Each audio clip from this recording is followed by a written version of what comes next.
Penn State goes after a top-tier wide receiver. Let's talk about it.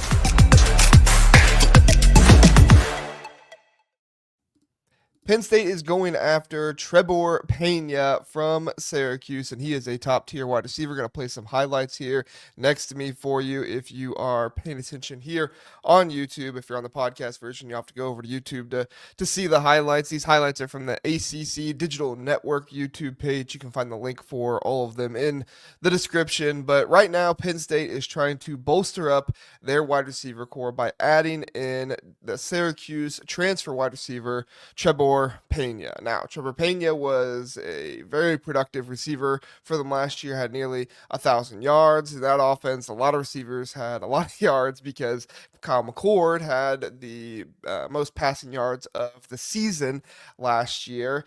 Pena did visit Penn State on Friday this weekend, and he has yet to commit. Now, for Penn State fans, this might come as a bit of a concern. You see a team like Georgia just had a ton of players come in for a visit, and 3 of them just committed. But I don't think this is a situation where Penn State fans need to be super concerned and thinking a whole lot about that. I'll explain here in a second, but I do want to remind you, please do like, subscribe, do all those things here for the channel. Really helps us out. If you're a Penn State fan, did not mean for that ad there to come up. So T-Mobile's getting a different ad here. There we go.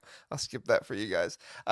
Please do like, subscribe, do all that stuff for us. We really do appreciate you doing that. We're trying to get to 3,000 subscribers, and the transfer window is always a time where people are subscribing and stuff like that. So we're going to continue to cover the transfer portal for Big Ten teams, not just Penn State. We put out a video about Ohio State. Now this one about Penn State. Going to do another video about UCLA and Illinois, how Luke Altmaier is possibly, maybe leaving there and going to Tennessee. So you can check out that video on the channel as well. Going to talk about all that stuff, but let's get back to Trebor Pena. Caught 84 passes for 941 yards last season, 9 touchdowns. He was second team all ACC. He is currently, well, last time I checked, I shouldn't say currently, people are entering the portal like crazy. Last time I checked, he was the number 2 uncommitted wide receiver on the On3 transfer portal rankings. Though those rankings can, like I said, if you're watching this a day from now, those rankings could be different because for all we know,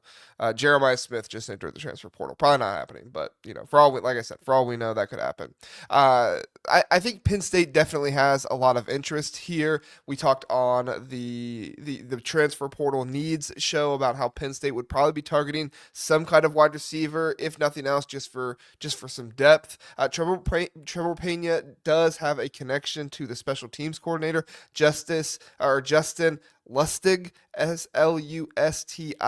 Lustig, I believe is his name, as he did recruit Pena to Syracuse back in 2020. And Pena does bring some punt returning experience here with him as well. I believe he also returned kicks at some point in his career too, but I believe the more of the experience is on the punt returning side. Now, if you have been following the transfer portal, especially things out of Syracuse, you'll know that Fran Brown had some comments about Pena saying, I'm not going to pay no wide receiver $2 million. That's for that guy over there at Ohio State. Of course, he was talking about one of, if not the best wide receivers in the nation. I do believe he is the best wide receiver in the nation, Jeremiah Smith. Now, to me, nobody's getting no wide receivers getting paid what Jeremiah Smith is because of his age, because of how good he is, and because what he just meant to his team last season. So I kind of throw this comment away. Does this comment mean that he is out there actively seeking a $2 million deal? No, that's not what this means. Fran Brown is somebody who is going to say things to get headlines. He's kind of like a Deion Sanders in that way a little bit. Deion Sanders didn't have to try to get headlines, though. He just says stuff and it happens. And I'm not knocking Fran Brown for it. I think that it puts his program in the spotlight and gives them some more national media attention, which I think the kids like, even if maybe he's saying something a little outlandish, making it sound like Pena wants $2 million, he's going to say it, and it's going to be something that makes him look good, right? We just had the thing with Nico coming around, so obviously there's going to be speculation if there are other players out there, but from everything we've heard and everything I've read from other guys, this is not the case to where Pena is out here seeking a $2 million deal. It really does sound like the bigger issue is just Pena wasn't sure what was going to happen with the quarterback situation. And for him, this is a prove it year, right? He needs to prove it to the NFL draft this season. excuse me, he needs to prove it to the NFL draft this season that he is a draftable prospect, and so he wants to make sure he has a good quarterback throwing him the ball, which I think should be encouraging for Penn State fans. Now, I heard that Drew Aller and Pena did get together and throw some a little bit on his visit this Friday. I have no idea how that went. I assume that that was a big thing for him if he was requesting that, or maybe Drew Aller requested to do that. We're not really exactly sure, but I heard that that did happen, and so hopefully Drew Aller was able to show off his arm a little bit more and get Pena to recognize how good of a situation it would be going to Penn State with Drew Aller there. Now, Pena is a receiver who's on the smaller side, 5'10", about 185 pounds. He is versatile. He's somebody that can line up in the slot. I think that's where I would put him if I were Penn State, but he could also go to the outside as well. Very similar body structure and size to Devontae Ross. He's a little bit bigger. I believe Ross is about 170, 175 listed on the Penn State website. Not sure if that is completely accurate, but that's at least what they listed him as, so we're going to go with that. But he is smaller than Kyron Hudson, who is about 6'1" and 210, 215 pounds, somewhere in that range. So this is not somebody who's going to impact Kyron Hudson, be your X wide receiver or anything like that, but this is somebody who I don't think it's going to affect Devontae Ross if he comes. I think it would be more of the Tysier Denmark effect. I think that would be who that impacts more than anything else, which is not a bad thing. I mean, you want a room full of seniors, right? If you get Pena in here, you would get 3 seniors in the room there for you, rather than a Tysier Denmark who's younger. Not saying he isn't good, but he's just not as experienced as somebody like Pena. And obviously, Pena, his season being a pass-heavy offense as high as they were last year, would be important. And then also, Pena immediately is going to bring you leadership as well. He was the lone captain on the Syracuse 2025 team, and so he brings you a lot there. Like I said, he's going to bring, not only is he going to bring you some ability in the slot, but he's also going to bring some special teams, punt returning experience. That's going to be huge for them. What else do I have in my notes here? Penn State did make a strong impression on him in their visit. Sounds like he was everything that Penn State hoped for as well. Penn State definitely wanted to get a commitment out of him. Sounds like he doesn't want to just commit to a program right away, though. This sounds like it's a situation where he wants to go and try to see what other programs are offering, not so much from the financial side. Of course, the financial piece will be a discussion, but more so on the how can you include me in the offense? What can we do?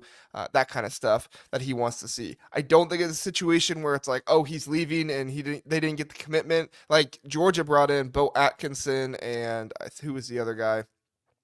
Troy Pikes, I think it was, on the defensive line, and they didn't get commitments from them this weekend. I think that was bad news for Georgia. Now they got commitments from other guys, but I think that means Georgia's probably not getting those guys. This is not that situation. I don't think a non-commitment here from Pena means he doesn't get him. He has 1 year of eligibility remaining, so this is the year he really wants to make sure he gets to a program and he really shows it out. You might see some predictions, some people feeling really confident about Penn State here. I don't think that's a bad thing to feel confident about it, but if he goes on a visit to Miami or Texas Tech or something like that, I know Oregon was kind of being talked about there a little bit. I think probably your bigger issues here, your options that are maybe a little bit more concerning, are probably Miami. Obviously, the financial aspect they have. They're going to be bringing in Carson Beck as well. If you ask me, Drew Aller far exceeds Carson Beck. And plus Carson Beck seems like he's got a lot of stuff going on in his personal life right now. That's not Drew Aller. Drew Aller is a professional. He's a good guy from everything we can tell, and he's a guy who really cares about this team and wants to go out and win a national championship for him, obviously. So Miami, Texas Tech would be a team that I would be kind of on the watch for a little bit, see if maybe he gets a visit to them. And then sleeper in this situation, I would say, would be Texas A&M. Mike Elko and those guys, they're really spending a lot in recruiting right now. It would not be surprising to me to see them go out and try to get a number 1 slot, or somebody that could kind of go from the slot to the outside a little bit, and Trebor Pena. So no immediate commitment happening. That's not a terrible thing. That's not a bad thing. I will say another wide receiver that Penn State fans should pay attention to. I mentioned him on a previous video for Purdue and Indiana, but it does sound like Penn State is reaching out to him, possibly going to try to get a visit. That is Nitro Tuggle from Georgia.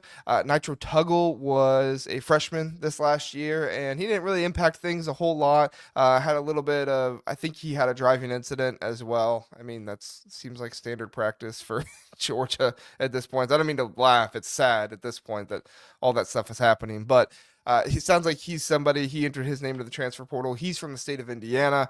He had connections with Purdue and Indiana, so obviously those were two of the first ones. But Syracuse is probably going to be after him as well. So if Penn State can insert themselves into this situation, I think you probably have a really good chance with either Purdue, Indiana, or Penn State. But we'll see. I'm waiting to see if Penn State gets a visit here or anything like that. So let me know. What do you guys think? You guys excited about Trebor Pena? You think he could be a good option for you? Not really too excited about him? Let me know in the comments. Would love to hear your thoughts. That's the update on him, and we'll see you next time on the Big Ten Huddle.